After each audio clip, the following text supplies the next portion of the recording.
It's fitting in a week where studies say Arsenal are the most inclined to give youth a chance. We are all getting excited about Emile Smith Rowe. We used to say pre-season didn't matter, but the teenager has used the tour of Singapore to suggest at least in cup competitions, he could break into the first team. As the list below will show, it's not just talent which determines if you make it.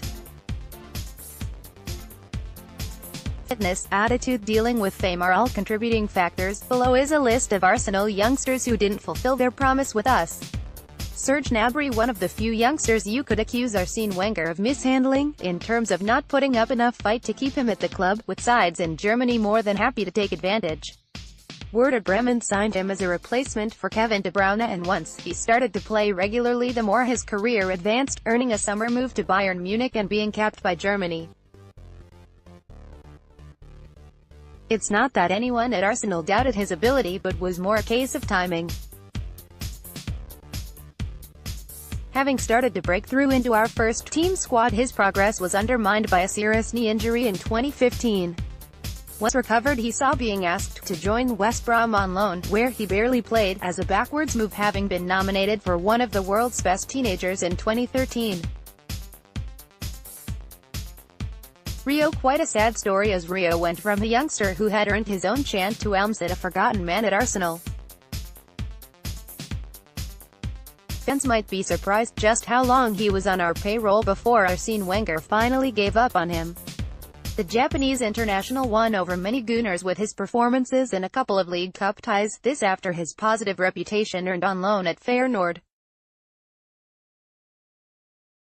A loan to Wigan was meant to be part of his development, but instead of getting game time, he suffered 2 injuries to his ankle ligaments, something he never truly recovered from. Journalists from Asia would often show up at Arsene Wenger's press conferences asking for updates, with the Frenchman insisting time was on his side. The truth was he made less impact with each passing loan move, being released in 2015 and now playing in the Bundesliga second division.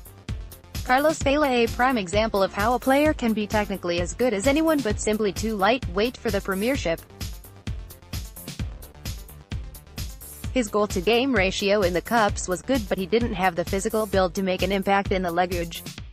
This was further evidenced by an unproductive loan spell at West Brom, but then a free-scoring spree at Real Sociedad which earned him a move to La Liga.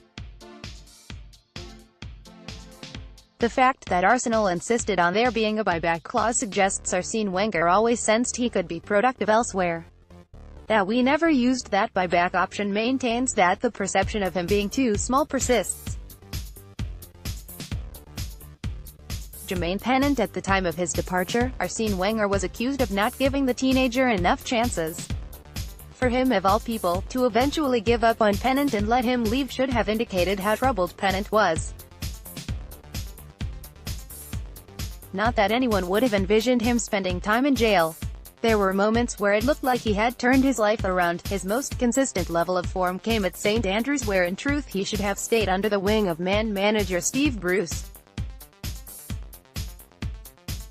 A chance to go to Liverpool offered him one more shot at the big time.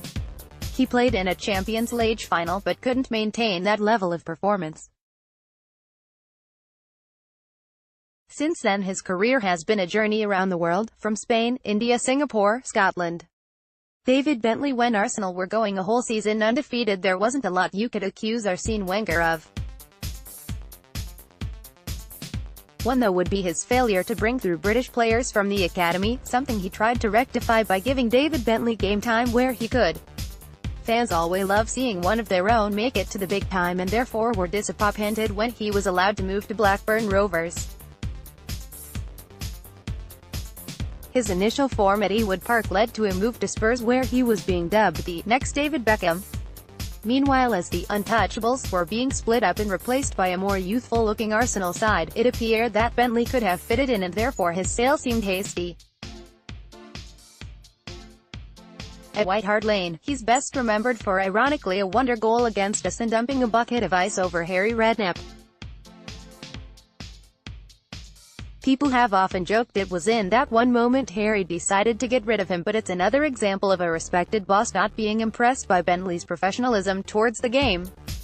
Gambling and injuries have been cited as reasons why Bentley couldn't maintain this form, but it is worth considering that he retired at the age of just 29, saying he fell out of love with football. Quincy Owusu-Abeye. Originally, Abeye excited Arsenal fans with his pace and flair in cup games and cameos off the bench in the league. Some of his tricks and skills had him very quickly compared to JJ Oka. He backed this up by shining in junior tournaments for Holland. Looking good in the last 20 minutes against tired defenses is one thing, starting every week requires a level of discipline that he lacked both in terms of tactical awareness and behavior issues. This is what got him released from the world-renowned Ajax Academy and would plague him throughout his career. He would make instant impacts upon arriving but would fail to keep up those standards. Arturo Lupoli was built up as the next big thing in Italian football, so it was seen as a coup when Arsenal managed to sign him as a teenager. The Italian had an incredible goal-scoring record in our youth reserve teams that he originally had at Parma. He put that to use in the few Age Cup fixtures he played, but it was hard for him to break into a strike force that included Thierry Henry. Arsene Wenger encouraged him to be patient, but with his potential constantly being talked about in Syria, he didn't need to be. His agent lined up some of the biggest Italian giants to sign him with Fiorentina, ignoring his lack of game time in North London. Lupoli would go on to be more prolific in Italy than England, but only in the lower tier of football. Not what was hoped for him. Jeremy Eliadier, perhaps the classic example of why it can be hard for young talent at the elite clubs. Like a lot of his senior colleagues, Eliadier was a graduate from the renowned Clairefontaine Academy. Signed as a 16-year-old, Arsene Wenger was happy to give him the cup competitions to make an impression, which he did, but it was perhaps the worst time in our history for a young prospect to try to get into our first team. The Frenchman probably stayed for too long, comfortable at a club he had been at since a teenager. When he went to Middlesbrough, suddenly he wasn't linking up with the same quality of player or getting the same amount of chances per game. Wrapped up in cotton wool by the environment Arsenal provide, Eliadier didn't seem to have the confidence he had when breaking onto the scene. Wenger has continued to look after him throughout his career, letting him use our training facilities to recover from a serious injury and using his connections to get him a move to Lorient. Fran Merida. Seeing the development of Fabregas, Arsenal again targeted Barcelona's academy, with the Catalans being critical of the Gunners' approach.